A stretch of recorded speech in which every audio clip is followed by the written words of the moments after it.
सोचिए, एक ऐसा बच्चा जो स्कूल में न बैठ सकता था, न पानी पी सकता था, लेकिन उसी बच्चे ने करोड़ों लोगों के लिए समानता और न्याय का रास्ता तैयार किया। ये कहानी है डॉक्टर भीमराव अंबेडकर की, जिनका जीवन संघर्ष और साहस की मिसाल है। 14 अप्रैल 1891 की सुबह महाराष्ट्र के छोटे से गांव महू में रामजी और भीमाबाई के घर एक बच्चे का जन्म हुआ। उस बच्चे का नाम रखा गया भीमराव। लेकिन कौन जानता था कि यह बच्चा एक दिन पूरे देश का भविष्य बदल देगा। भीमराव का जन्म महार जाति में हुआ था, जिसे उस समय अछूत माना जाता था। उनकी जाति के लोगों को इंसानों जैसा व्यवहार भी नहीं मिलता था। स्कूल में बच्चे दूर से पानी पीते थे और टीचर उन्हें कक्षा के बाहर बैठाते थे। एक दिन जब भीमराव प्यास से तड़प रहे थे, उन्होंने स्कूल में पानी मांगा, लेकिन जवाब में उन्हें गालियां और तिरस्कार मिला। उस दिन उन्होंने अपनी मां से पूछा, मां, क्या हम इतने बुरे हैं कि पानी भी नहीं पी सकते? उनकी मां ने उन्हें सीने से लगाते हुए कहा, हम बुरे नहीं हैं बेटा, यह समाज बुराई से भरा है, लेकिन याद रखो, शिक्षा से तुम यह सब बदल सकते हो। उस दिन से भीमराव ने ठान लिया कि वह पढ़ाई करेंगे, चाहे समाज कितनी भी रुकावटें क्यों न डाले। प्यासे भीमराव ने जो दर्द सहा, वह उनकी ताकत बन गया। क्या आप सोच सकते हैं कि यही बच्चा एक दिन भारत के करोड़ों लोगों की आवाज बनेगा? भीमराव का परिवार बहुत गरीब था, लेकिन उनके पिता रामजी ने हर हाल में उन्हें पढ़ाने का संकल्प लिया।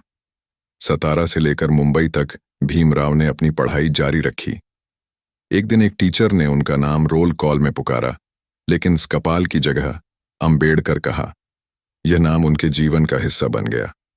1913 में भीमराव ने कोलंबिया विश्वविद्यालय में पढ़ाई के लिए छात्रवृत्ति पाई। पहली बार उन्होंने देखा कि अमेरिका में कोई भेदभाव नहीं था। वहां लोगों ने उन्हें सम्मान दिया। उन्होंने पूरी मेहनत से पढ़ाई की और पीएचडी हासिल की। इसके बाद लंदन स्कूल ऑफ इकोनॉमिक्स से कानून और अर्थशास्त्र की डिग्री ली। लेकिन विदेश में पढ़ाई पूरी करने के बाद जब वे भारत लौटे, तो वही जातिवाद और भेदभाव उनका इंतजार कर रहा था। विदेश में सम्मान और भारत में तिरस्कार। क्या आपने सोचा है डॉक्टर अंबेडकर ने इस विरोधाभास को कैसे झेला और इससे कैसे प्रेरणा ली? डॉक्टर अंबेडकर ने महसूस किया कि शिक्षा तो उन्हें मिल गई, लेकिन लाखों दलित आज भी शोषण और अपमान का सामना कर रहे हैं। उन्होंने अपने जीवन का उद्देश्य बना लिया, जातिवाद को जड़ से खत्म करना।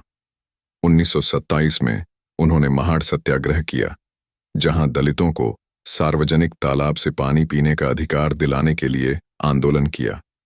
उन्होंने कहा, पानी पर किसी का अधिकार नहीं हो सकता, यह सबका है।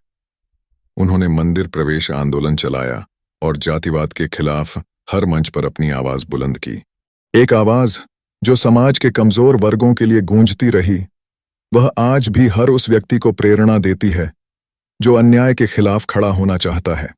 1947 में भारत आजाद हुआ, लेकिन आजादी का मतलब केवल विदेशी शासन से मुक्ति नहीं था।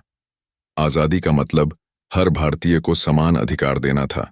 डॉक्टर अंबेडकर को संविधान निर्माण समिति का अध्यक्ष बनाया गया। उन्होंने महीनों तक मेहनत की, हर धर्म, हर जाति और हर वर्ग के अधिकारों को ध्यान में रखकर संविधान तैयार किया। यह ऐसा दस्तावेज बना जो भारत को लोकतंत्र की शक्ति देता है। 26 जनवरी 1950 को जब संविधान लागू हुआ, तो डॉक्टर अंबेडकर ने कहा, हमने जो संविधान बनाया है वह केवल कानून का दस्तावेज नहीं, बल्कि समानता, स्वतंत्रता और न्याय का प्रतीक है। जिस संविधान ने भारत को एकजुट किया, उसकी नींव रखने वाले डॉक्टर अंबेडकर ने किस तरह करोड़ों लोगों के अधिकारों की गारंटी दी।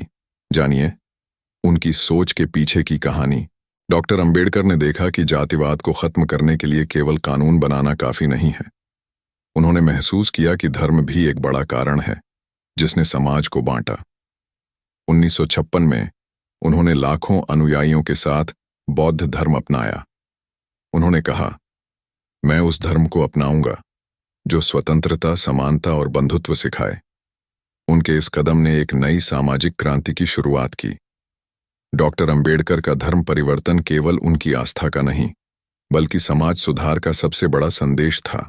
डॉक्टर भीमराव अंबेडकर का जीवन केवल एक व्यक्ति की कहानी नहीं, बल्कि एक विचार है। वह विचार जो हमें सिखाता है कि किसी भी चुनौती को साहस और मेहनत से जीता जा सकता है।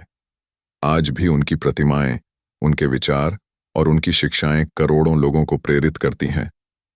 डॉक्टर भीमराव अंबेडकर का जीवन यह सिखाता है कि संघर्ष से ही सफलता मिलती है।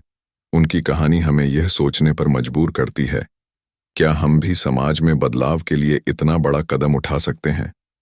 आपके अनुसार डॉक्टर अंबेडकर के जीवन का सबसे प्रेरणादायक पहलू कौन सा है? हमें कमेंट में जरूर बताएं। धन्यवाद।